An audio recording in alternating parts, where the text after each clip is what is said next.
Hello everyone, and you're welcome on my channel हर घर English. We will discuss now the poem Rape of the Lock.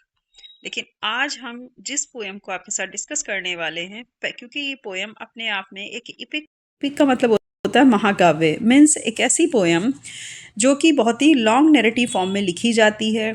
ये भी जान लीजिए कि EPIC लिखी किस पर जाती है। अगर किसी कंट्री की अपनी खुद के कल्चर के ऊपर कोई पोएम लिखी जाए और वो काफ़ी बड़े यानी कि एक बड़े ही जिसे कहते हैं ना कि एक लॉन्ग पोएम हो यानी बड़ी पोएम हो तो उसको हम इपिक कहते हैं। दूसरा है कि अगर मान लीजिए किसी हीरो ने कोई बहुत ही अच्छा काम किया, कोई एडवेंचर्स किया है, उसके ऊपर अगर कोई पोएम लिखी जाए तो वो इपिक पोएम कहलाएगी। लेकिन होनी चाहिए वो लॉन्ग नैरेटिव पोएम, ठीक है।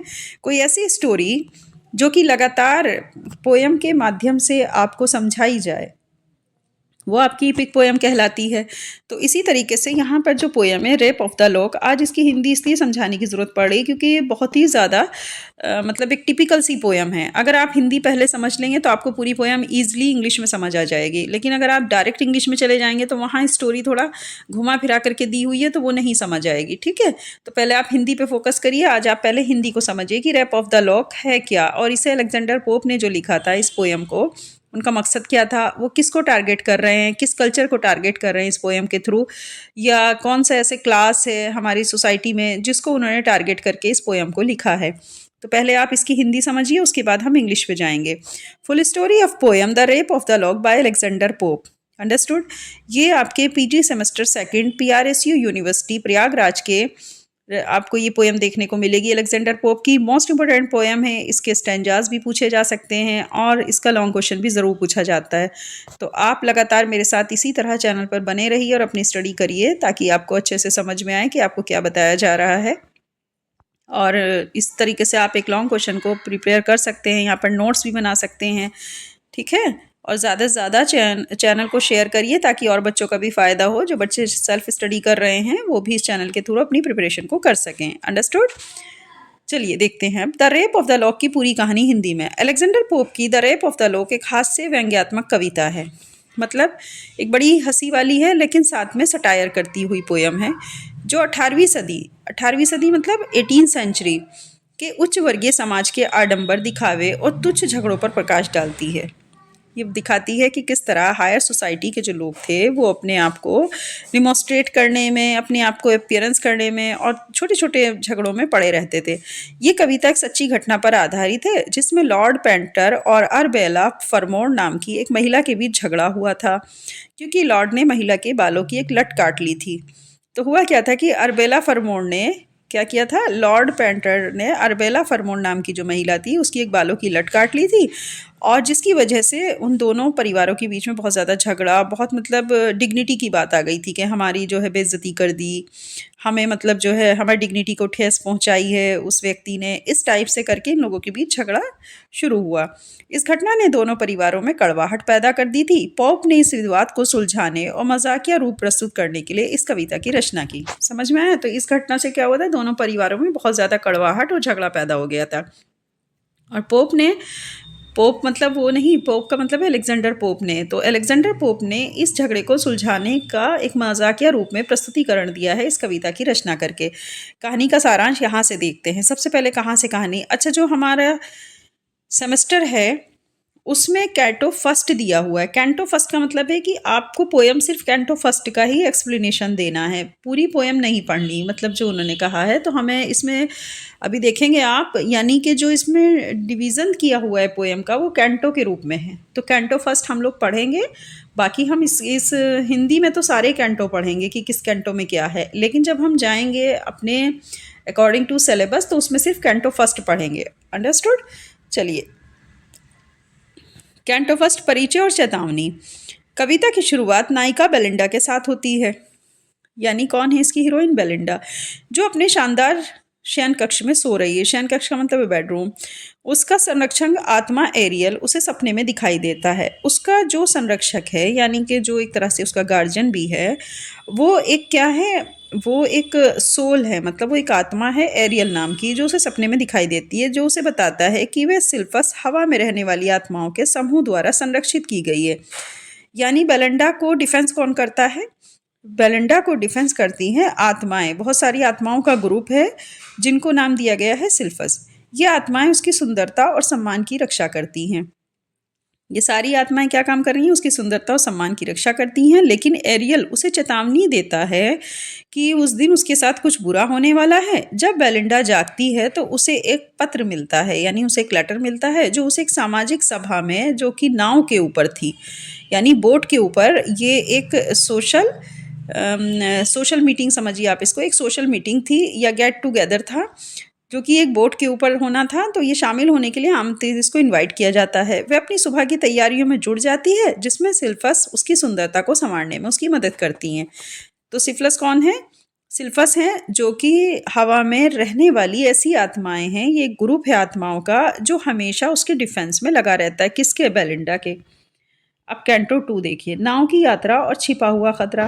बेलिंडा नाव पर सवार होती है और अन्य अमीर और अभिजात वर्ग के लोगों के साथ यात्रा करती है, क्योंकि वो खुद भी एक हायर सोसाइटी से बिलोंग करती थी। तो बेलिंडा नाव पर सवार होती है और एक अमीर और अभिजात वर्ग के लोगों के साथ यात्रा करती है। सिल्फस उसके चारों ओर मंडराते रहते हैं। जो आत्माएं हैं वो हमेशा उसकी देखरेख में लगी रहती हैं, तो वो हमेशा चारों तरफ उसकी मंडराती रहती हैं और वो उसकी रक्षा के लिए उसकी चौकसी भी करती हैं। लेकिन लॉर्ड बैरन एक अभिमानी पुरुष है, एक बहुत ही मतलब ईगोइस्टिक मेल है, जिसका नाम है लॉर्ड बैरन। बेलिंडा की सुंदरता से मंत्रमुग्ध हो जाता है और उसकी लट काटने की योजना बनाता है, यानी उसके बालों की जो लट है उसे काटने की योजना बनाता है। वह अपने निर्णय को सही ठहराने के लिए प्रार्थना करता है और अपने इरादों को अंजाम देने के लिए जो था अपॉर्चुनिटी की तलाश में रहता है कि मुझे बस जल्दी से मौका मिल जाए, चांस मिल जाए तो मैं इसके बालों की लट को काट लूँ। कैंटो 3। अब आपको ये ध्यान देना होगा कि कैंटो 2 में क्या था? नाव की यात्रा और छिपा हुआ खतरा। तो यहीं पे कौन मिलता है उसको? ईगोइस्टिक मेल मिलता है, जिसका नाम क्या है? लॉर्ड बैरन। अब कैंटो 3 देखते हैं। गेम होता है और साजिश होती है, खेल और साजिश। यात्रा के दौरान सभी लोग एक कार्ड गेम खेलते हैं जिसमें बेलिंडा जीत जाती है। इस बीच बैरन मौका देखकर अपने इरादे को अंजाम देने की योजना बनाता है। जब बेलिंडा चाय पी रही होती है तो बैरन उसके पास आता है और अचानक उसकी बालों की एक लट काट लेता है। यह कार्य बेलिंडा के लिए तो सदमे और अपमान का कारण बन जाता है।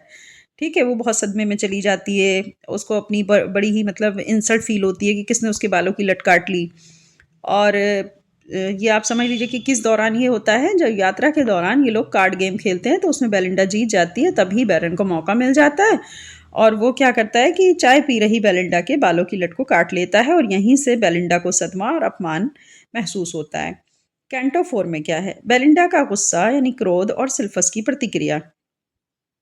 बेलिंडा बहुत क्रोधित और दुखी हो जाती है। उसकी सुंदरता और सम्मान पर चोट की तरह ये घटना महसूस होती है। इस सारी घटना से क्या हुआ था कि बेलिंडा को बहुत तेज गुस्सा आया, वो दुखी भी हुई। उसे लगा कि उसकी सुंदरता और सम्मान को चोट पहुंचाई गई है। सिल्फस भी इस घटना से निराश हो जाते हैं, यानी वो आत्माओं का समूह जो कि उसकी पूरी सुरक्षा की जिम्मेदारी लेता था, उनसे भी तो कहीं ना कहीं चूक हुई है ना, कि वो भी उसको डिफेंस नहीं कर पाई, क्योंकि वह अपनी रक्षा करने में विफल रही।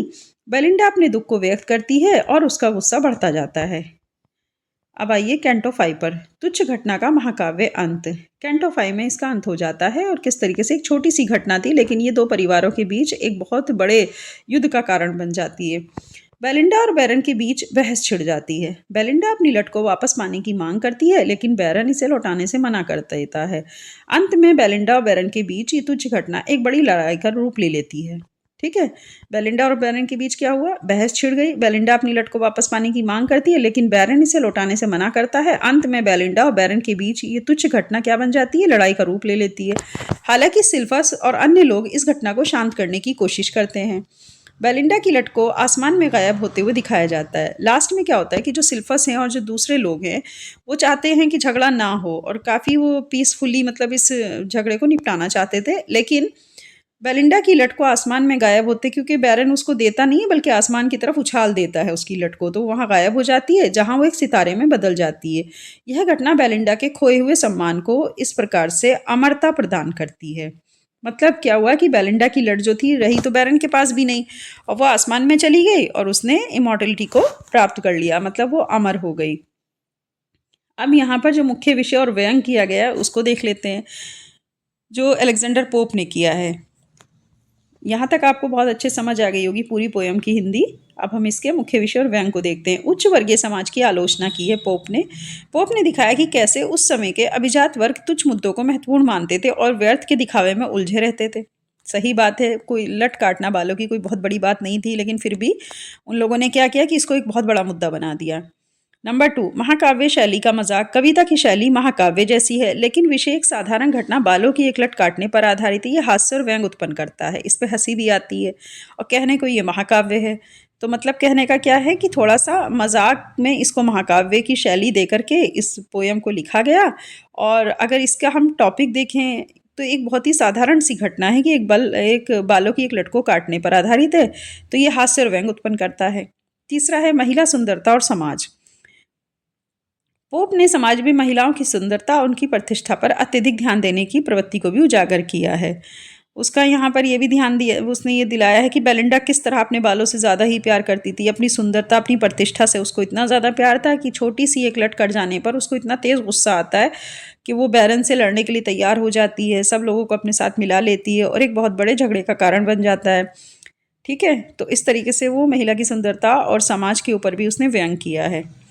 निष्कर्ष देख लेते हैं। The rape of the lock एक मनोरंजक और व्यंगपूर्ण रचना है जो छोटे छोटे मुद्दों को बढ़ा चढ़ा देखने की प्रवृत्ति पर कटाक्ष करती है, मतलब कमेंट्स कर रही है, सटायर कर रही है। पोप ने इस कविता के माध्यम से ये संदेश दिया कि हमें तुच्छ चीज़ों को इतना महत्व नहीं देना चाहिए और अपने जीवन में संतुलन बनाए रखना चाहिए। ये जो मैसेज है आपके लिए वो बहुत अच्छा है। इसमें सभी स्टूडेंट्स ध्यान दें कि लास्ट में जो पोप हैं वो ये सलाह देते हैं कि हमें छोटी छोटी चीज़ों पर, अपनी ज़िंदगी में हो रही छोटी छोटी बातों को बिल्कुल भी बहुत ज़्यादा इंपॉर्टेंस नहीं देनी है, बल्कि अपनी लाइफ में बैलेंस बनाते हुए आगे बढ़ना चाहिए। छोटे छोटे मुद्दों को बढ़ा चढ़ा करके नहीं देखना चाहिए। यही पोप ने आकर के जो है जो मैसेज कन्वे किया है सोसाइटी को, वो काफ़ी दिलचस्प है और काफ़ी अच्छा है। तो इस तरीके से आप इस पोयम को जब देखेंगे, रेप ऑफ द लॉक, ये पोयम अब आपको बहुत अच्छे समझ में आएगी। मैंने जैसा आपसे कहा, अगर आप इंग्लिश टू इंग्लिश पढ़ेंगे तो आपको नहीं उतना अच्छे से क्लियर होगा, लेकिन क्योंकि अब आप पहले हिंदी की ये वीडियो देख लीजिएगा, जिससे आपको the rape of the lock poem जो है वो अब लॉन्ग क्वेश्चन आपको बहुत अच्छे समझ आ जाएगा। चलिए नेक्स्ट वीडियो में हम फिर मिलेंगे एक अच्छे कंटेंट के साथ। नेक्स्ट वीडियो में बल्कि हम इसी पोयम का लॉन्ग क्वेश्चन तैयार करके लेके आएंगे आपके लिए। तो आप नेक्स्ट वीडियो में उससे अपने नोट्स बनाइएगा और अपनी एग्ज़ाम की प्रिपरेशन करिएगा। ओके, चलिए बच्चों, अब यहीं पे हम वीडियो ख़त्म करते हैं अपनी, और चैनल को ज़्यादा से ज़्यादा शेयर करिए, सब्सक्राइब करिए। जो बच्चे अपने सेल्फ स्टडी कर रहे हैं वो भी इस चैनल के माध्यम से अपनी स्टडी को बहुत अच्छे से मतलब जो है जारी रखें और लगातार चैनल पर बने रहें और वीडियो को देखते रहें। Okay, bye bye, all the best.